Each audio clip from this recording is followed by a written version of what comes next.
Parole est au groupe Métropole Insoumise, Résiliente et Solidaire. Oui, bonjour à toutes et à tous, chers collègues, chers agentes et agents qui nous regardez, chères citoyennes, citoyens qui suivaient ce conseil en vidéo sur la toile. Toutes nos instances et nos processus délibératifs sont importants, mais ce conseil du 17 mars 2025 l'est particulièrement. Le vote du budget, dans un contexte de choix politique de l'État de baisser les recettes des collectivités territoriales, va bien sûr être au cœur de nos débats, mais c'est aussi traversé par une actualité locale, nationale et internationale tumultueuse que nous aurons à nous exprimer et à prendre des décisions pour notre territoire et les habitants. Nous ne sommes pas une île déconnectée de la géopolitique mondiale, au contraire, et notre groupe voit dans tout cela une occasion collective de nous dessiller les yeux.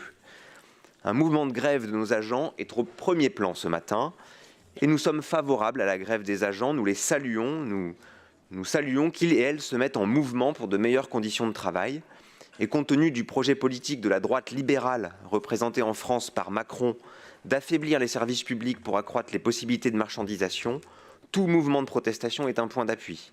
Cette grève des agents doit s'inscrire dans la défense des services publics et dans la revendication d'une fonction publique forte. Et toute grève doit s'inscrire dans une convergence des luttes, ne pas se limiter à une grève sectorielle et déterminant.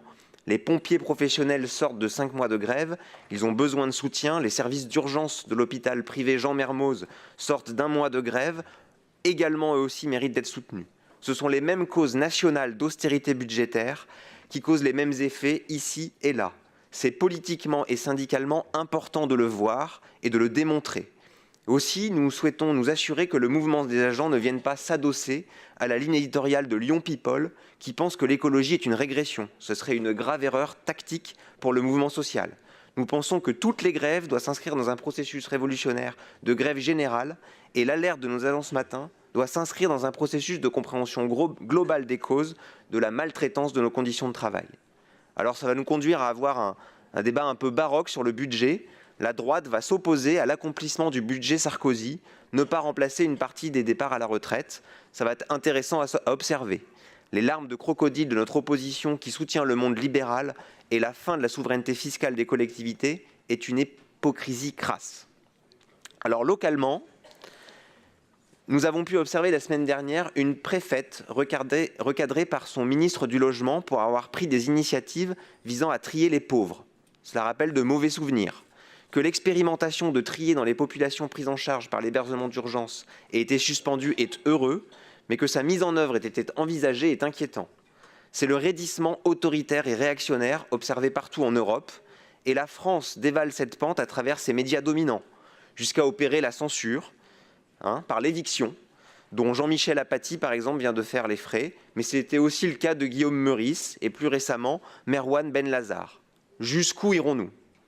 Alors quand j'essaye de trouver une définition de notre réalité capitaliste, j'aime bien évoquer la fiction cinématographique à travers la croisée de films tels que Hunger Games par exemple, ou Zardoz, avec le meilleur rôle de Sean Connery probablement, ou Apocalypse 2024.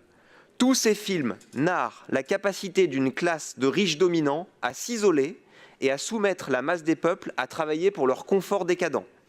Et notre réalité finalement est plus sordide et plus cynique que la fiction. En fait, la classe dominante, la bourgeoisie, est platiste. Elle est faite du même bois que ceux qui pensent que la Terre est plate. La colonisation est une chance pour les colonisés. L'argent accumulé par le haut ruisselle vers l'économie réelle et les emplois. Les États-Unis sont nos alliés. Le privé fait mieux que le public, etc., etc.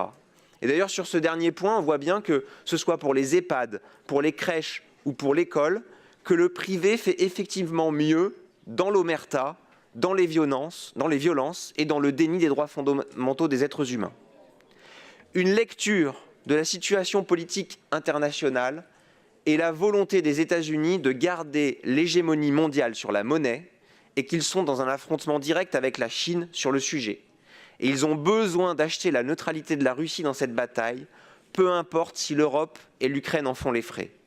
Alors la guerre en Ukraine se poursuit, marquée par l'agression russe qui s'est transformée en une guerre d'usure. Le peuple ukrainien, avec courage et détermination, résiste face à cette offensive. L'Ukraine le fait avec courage et un certain brio compte tenu de la situation, montrant la fragilité de la rhétorique de Trump. Poutine, lui, va devoir préciser ses buts de guerre. Mais ce basculement ne se limite pas au conflit armé. Nous assistons également à une contre-révolution trumpienne qui remet en question les fondements de la démocratie et des relations internationales. Les actions de Trump, marquées par une brutalité inédite, révèlent une hostilité envers l'Europe et un nationalisme exacerbé qui privilégie les intérêts américains au détriment de la coopération mondiale. Les conséquences de cette politique sont inquiétantes. Trahison de l'Ukraine, instabilité économique et un capitalisme prédateur qui ignore le droit des peuples et les enjeux écologiques, jusqu'à la réaffirmation des visées impériales sur le Canada, le Groenland ou le Panama, ou une politique économique pour le moins erratique entre hausse des tarifs de douane et chute boursière. La construction de la paix ne passera pas par l'alliance avec le plus fort militairement ou économiquement, car nous ne voulons pas jouer à la loi du plus fort. Il est choquant que les traités européens qui maltraitent les droits sociaux et les services publics en France depuis le 29 mai 2005 puissent se mettre au service de la guerre. Tout à coup, les règles d'austérité budgétaire n'existeraient plus au profit de la vente d'armes. Mais aucun peuple ne veut ça. Ni les Russes, ni les Ukrainiens, ni les Français, ni aucun peuple. On croit mourir pour la patrie, on meurt pour les industriels, disait Anatole France en 1922 dans le journal L'Humanité. Je continue à le citer, ces maîtres de l'heure possédaient les 3 choses nécessaires aux grandes entreprises modernes, des usines, des banques et des journaux. Toute ressemblance avec les événements récents est complètement fortuite. L'Ukraine doit construire une économie de guerre socialiste où l'industrie est nationalisée et où le capital est maîtrisé pour les communs. Alors résister à la tentation du plus fort, c'est remplacer ceci par la force de la loi. Et la loi sait être forte. Elle vient de rajouter 2 années de travail à 25 millions de salariés en France. C'est puissant. Et c'est cette puissance de la loi qui s'applique à toutes et à tous que nous pouvons brandir et construire au niveau national et international pour la paix. Si nous sommes d'accord pour faire contribuer les plus riches à des politiques publiques, ça n'est pas pour la guerre, mais c'est pour la justice sociale et la transition écologique.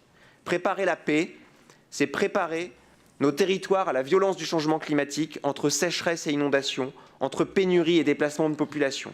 Les collectivités locales, d'ailleurs, sont plus prêtes que l'État à faire face à ces enjeux et pourraient s'avérer, d'ailleurs, être un meilleur échelon pour gérer les crises dans un monde à l'énergie pas chère rare. Merci de conclure. Je termine. Le plan d'adaptation de l'État à plus 4 degrés d'ici 2100 est indigent et surtout sans aucun moyen en face des actions. S'il y a une guerre à mener, c'est celle de l'adaptation au changement climatique et de la réponse aux besoins sociaux. Et il nous faut trouver les outils financiers de mobilisation de l'épargne. Voilà la lecture du moment international et local que nous souhaitons apporter au débat de ce Conseil. Je vous remercie. Merci. La parole est au